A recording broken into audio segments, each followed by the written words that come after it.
জিভে লোহার শলাকা ঢুকিয়ে পূজা। শুনতে অবিশ্বাস্য লাগলেও পশ্চিমবঙ্গে এমনই এক জাগ্রত মন্দির আছে যেখানে আজও এই আচার পালন করা হয়। আর বিশ্বাস করা হয় নিয়ম ভাঙলেই সঙ্গে সঙ্গেই শাস্তি। তার সঙ্গে মানসিকের ছোলা মুসুরি কলাই যাই দেবে তার সঙ্গে দক্ষিণে দিতে হয়। আচ্ছা, আচ্ছা। মানসিক পূর্ণ হয়। হ্যাঁ, তার যেটা খুশি দক্ষিণে। যেটা খুশি সে দক্ষিণে দিয়ে যাবে। ঠাকুর তার জন্য হিন্দু মুসলিম সবাই এখানে আসে। পশ্চিমবঙ্গের পালিগ্রামের পশ্চিম পাড়ায় রয়েছে প্রাচীন বাবা আদিরাক্ষ মন্দির। আর একই গ্রামে পূজিত হন বাবা ধর্মরাজ। এই আদিরাক্ষ আর ধর্মরাজ কীভাবে চিনবেন? আদিরাক্ষ হলো খুব রাগী, তাই তার মুখ নিচু থাকে সবসময়। আর ধর্মরাজ খুব শান্ত, তাই তার মুখ উঁচু থাকে। লোককথা অনুযায়ী আদিরাক্ষ হলো ভাই আর ধর্মরাজ দাদা, আর কেশরী তার বোন। বছরে মাত্র একবার বুদ্ধ পূর্ণিমার আগের দিন হয় তাদের মিলন। এই পুজো শুরু হয় কামান দিয়ে। তারপর আদিরাক্ষ ও ধর্মরাজকে স্নান করিয়ে গ্রাম জুড়ে ঘোরানো হয়। সন্ধ্যার সময় হয় মইঝোলা। তারপরের দিন বের হয় রথ। দূর দূরান্ত থেকে হাজার মানুষ ভিড় করেন আদিরাক্ষ ও ধর্মরাজের এই মিলন দেখতে। এই রথে ওঠার দৃশ্যটা তোমাদেরকে দেখাবো, তবে ভিডিওটা কিন্তু একটু বড় হবে, তোমরা ধৈর্য ধরে দেখো।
এবার এই রথ যাবে পীরতলায়। তো পীরতলাতে গিয়ে মিলন হবে, সেখানেই দুই ভাইয়ের মিলন হয়। তারপর নিয়ে যাওয়া হয় বনকেশ্বরীর কাছে গভীর রাতে, অজয় নদীতে গিয়ে মুক্ত স্নান হয়। তো এই পীরতলাতে যেতে টাইম লাগে অনেকটাই, কারণ এখানে ভক্তরা থাকে আর গ্রামের মানুষরা তারা নাচানাচি করতে করতে রথ ঠেলে ঠেলে নিয়ে যায় এই পীরতলাতে। তো আমি রাতের দৃশ্যটা তোমাদের বেশি দেখাতে পারছি না, কারণ এদিনে ওয়েদার খারাপ ছিল, একটু মেঘ মেঘ ছিল। ভক্তরা এই অজয় নদীতে মুক্ত স্নান করে তারপরে ফিরে আসেন সেই কেশরীতলায়। সেখানেই শুরু হয় এই রক বান ফোড়া।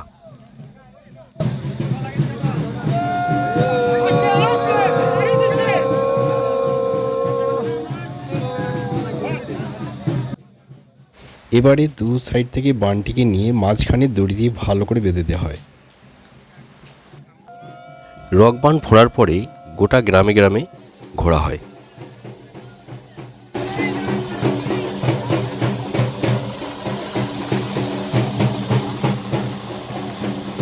তারপর ধর্মরাজতলায় আর আদিরক্ষাতলায় গিয়ে সেই রক বান খুলে দেওয়া হয়। পরের দিন আবার বান ফোড়া হয়। ভক্তরা স্নান করে এসে বাবাকে প্রণাম করেন। যেখানে বান ফোড়া হয়েছিল সেখানে সিঁদুর লাগানো হয়, মানে যে জায়গাটাতে রগে বান ফোড়া হয়েছিল সেটা সিঁদুর লাগানো হয়। তো সেটা কাউকে দেখতে দেওয়া হয় না। এই সিঁদুর লাগানোর কাজ শেষ হয়ে গেলে ভক্তরা প্রণাম করে চলে যান এই নবখণ্ডের গানের কাছে। তো ওখানে প্রথমে নবখণ্ডের গান হয়, যা দুই মন্দিরে একসাথেই হয়।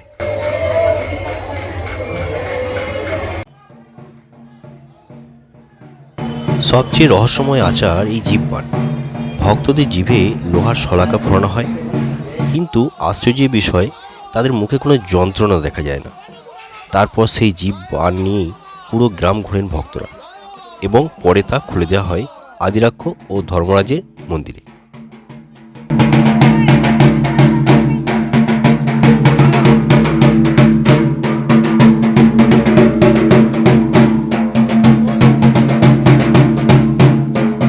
সেই আমল থেকেই দুটো করেই বান ফোড়া হয়। তবে এবছর পুজোতে 3টি বান এনেছিল ভক্তরা। এই পুজোয় থাকে কঠোর নিয়ম। একবার এক ভক্ত সেবায়েতের কথা অমান্য করে জোর করে বান ফোড়েন। কিছুক্ষণ পরে সে দৌড়ে এসে মন্দিরে পড়ে যায়। আমি দেখে অবাক হলাম, এত তাড়াতাড়ি বান ফিরে আসে না কখনো। তাহলে কি হলো? কারণ আমি সেখানে সেদিনই ছিলাম, সবই দেখলাম নিজের চোখে। সে দৌড়তে দৌড়তে আসলো বাবার কাছে, কাঁদতে কাঁদতে সে গড়াগড়ি খেতে থাকে আর ক্ষমা চায়। তারপর সেবায়েত জল পুষ্প দিলে সে ধীরে ধীরে স্বাভাবিক হয়। এই মন্দির এতটাই জাগ্রত, এখানে হিন্দু মুসলিম সবাই মানত করে। আপনিও চাইলে বাড়িতে বসে ছোলা কলাই দিয়ে মানত করতে পারেন। মন থেকে চাইলে অবশ্যই ফল মিলবে। তবে আমি নিজের চোখে দেখেছি, কয়েকবারই এসেছিল অনেক মুসলিম মহিলারা। তারা এসে কেউ রূপোর জিনিস দিয়ে গেছে, রূপোর চোখ, কেউ ছোলা কলাই, কাঠ, যার যেটা মানত ছিল সে সেটা দিয়ে গেছিল।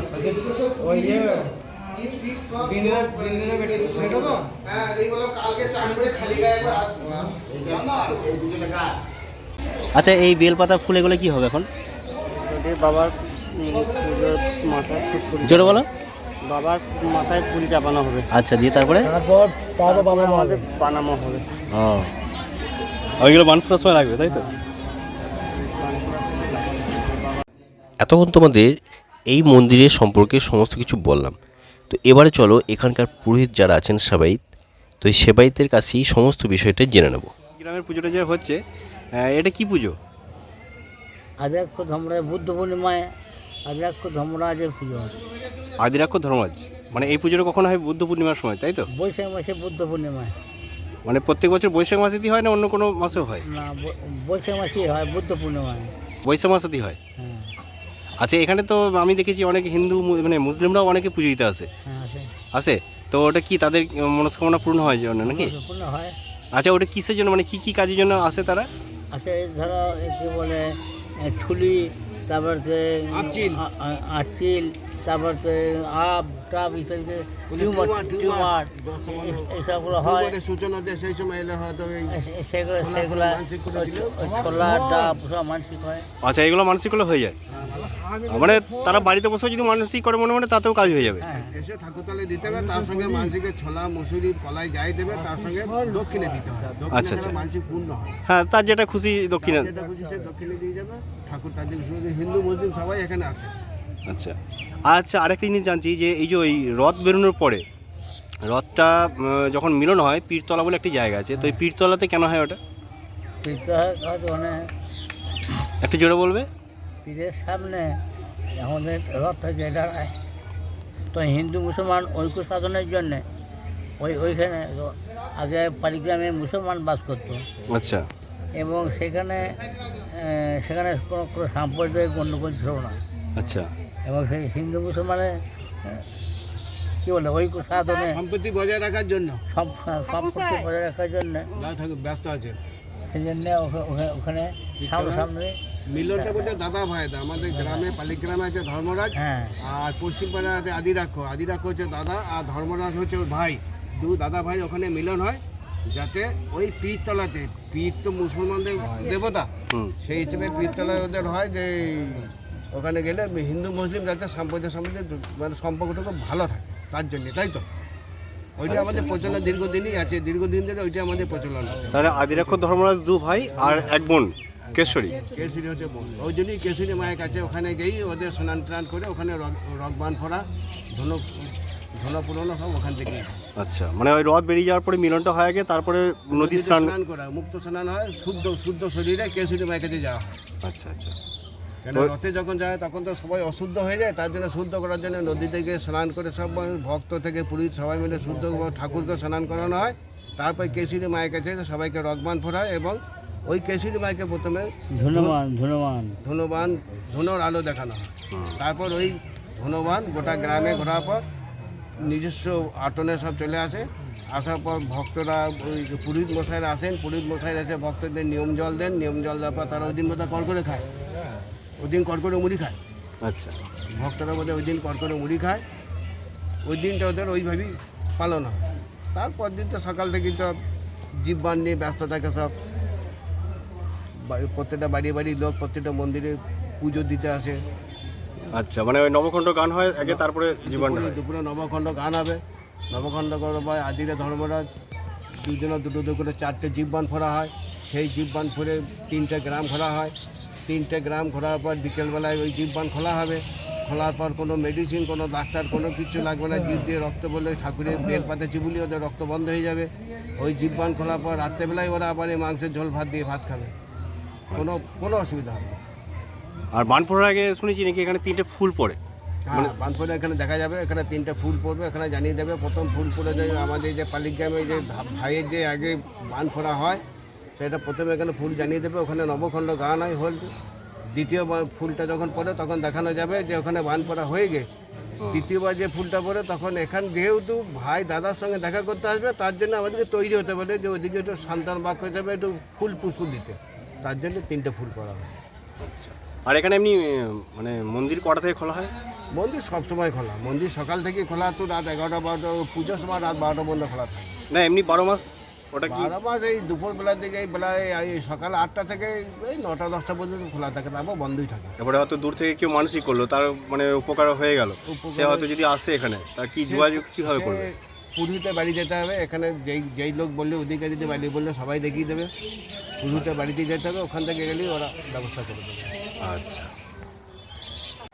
তো এখানকার সেবায়েতের কাছ থেকে তোমরা সমস্তটাই জানতে পারলে। আর ঠিকানা আমি তোমাদেরকে বুঝিয়ে বলে দিচ্ছি। তাছাড়া আমি বলবো যে তোমরা আগে বাড়িতে বসে মানসিক করো, আর আমার চ্যানেল তো রয়েই গেছে, তাছাড়া লাইভে এসে আমার সাথে যোগাযোগ করবে, আমি ভালো করে বুঝিয়ে বলে দেবো। তাছাড়া আমি ডেসক্রিপশন বক্সে ঠিকানা আমি লিখে দেবো, কারণ প্রত্যেকের রুট আলাদা, তো সেই কারণে বলি আমার সাথে লাইভে আসবে, লাইভে এসে কথা বলবে, কন্ট্যাক্ট করবে যে দাদা আমি এই জায়গা থেকে যাব, তাহলে আমি কীভাবে যাব, তো আমি সেটা বুঝিয়ে বলতে পারবো। তো এখানে দেখো এখন বানটা নিয়ে যাওয়া হচ্ছে।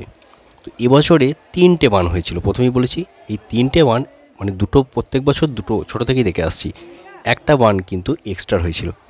তো এটা যাই হোক কে করেছে জানি না, কিন্তু যে বানটি নিয়েছিল, তো এরা ভেবেছিল যে বান নিয়ে যাব কিছু হবে না, কিন্তু সেই ছেলেটি ছুটে আসলো তাড়াতাড়ি, চিন্তা করতে পারো না, বানটা নিয়ে যার ওই আধা ঘন্টার মধ্যে, এত তাড়াতাড়ি বান ঘোরানো হয় না। তারপরে এসে ছুটে এসে বানটা খুলে দিয়েই একদম গড়াগড়ি মারলো। তো সেই দৃশ্য দেখার মতো একদম। তো আমি তখন দুপুরের দিকে ওখানে গিয়েছিলাম। তো এখন দেখো বান ফোড়া হয়ে গেছে, এবারে এই বান ফোড়ার পরে এখানে কি করবে, এখানে আসছে যে এখানকার যিনি সেবায়িত তো এখানে দেখাতে হয় বান জিভটা মানে দেখাতে হয় কীভাবে বান ফুটেছে, কেমন হয়েছে বান ফোড়া, একটু উৎসাহ দেওয়া হয়। তো দেখতে পাচ্ছ এখানে দুটো বান চলে এসছে, তো এটা দেখাচ্ছে। তো তোমরা ভিডিওটা দেখো সম্পূর্ণ, কারণ আমি ভিডিও বানালে একটু বড় ভিডিও বানানোর চেষ্টা করি যাতে মানুষ সম্পূর্ণ দেখতে পায়। তো দেখো এটা হচ্ছে দ্বিতীয় বানটা, এটাও চলে এসছে। তো আরেকটি বান আছে, তো এখানকার পুরোহিত কিন্তু সেটা বানটায় পুজো করতে চাননি, যে দুটো বান পুজো করা হয়, আমি পাপ কাজ করতে পারবো না, দুটো করা হয় দুটোই করব। তো আরেকটি কিন্তু করেননি, তো তার ফলে কিন্তু সেই ছেলেটির এই অবস্থা হয়েছে। তো এই যে দেখো আরেকটি বান আসছে। তো প্রচুর মানে ভিড় হয় এখানে, দূর দূরান্ত থেকে লোকজন আসে, আর এখানে মানসিক করলে কিন্তু অনেকের কাজ হয়, কারণ বহু মুসলিম মহিলারাও আসেন এখানে পুজো দেন। তারা বিশেষ কিছু পুজো দেন না, তারা শুধু কাঠ, তারপরে কেউ মানসিক করে ছোলা কলায়, কেউ করে ডাল, গোটা মুসুরি যে ডাল হয় সেই ডাল, কেউ করে ডাব, ছোটোখাটো। আর পাশে যে এই পালিগ্রামে যে রয়েছে পীর বাবা, তো পীর বাবার কাছে অনেকে কিন্তু মানত করে বাতাসা, নকুলদানা, এইসব ছোটোখাটো। তো যারা ছোটোখাটো অনেকে ভাবে যে আমি এই জিনিসটা দেবো, তো অবশ্যই দেবে, তোমাদের যদি সামর্থ্য থাকে সেটা দিতে পারো তোমরা। তো অনেকে সোনাও করে, অনেকে যার যেটা ইচ্ছা তো সেরকম করে। তো এই দেখো এই হচ্ছে 3 নম্বর বান, এই ছেলেটি। তো এই ছেলেটি কিন্তু এই বানটি নিয়ে যাওয়ার কিছুক্ষণ পরে সে ছুটে চলে এসেছিলো। যাই হোক, তোমাদেরকে এই ভিডিওটা দেখালাম, তোমরা ভিডিওটা দেখো। আর কি বলবো তোমাদেরকে, যে যারা আসতে চাইবে তারা কীভাবে আসবে সেটা আমি ডেসক্রিপশন বক্সে লিখে দেবো।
দে দে দে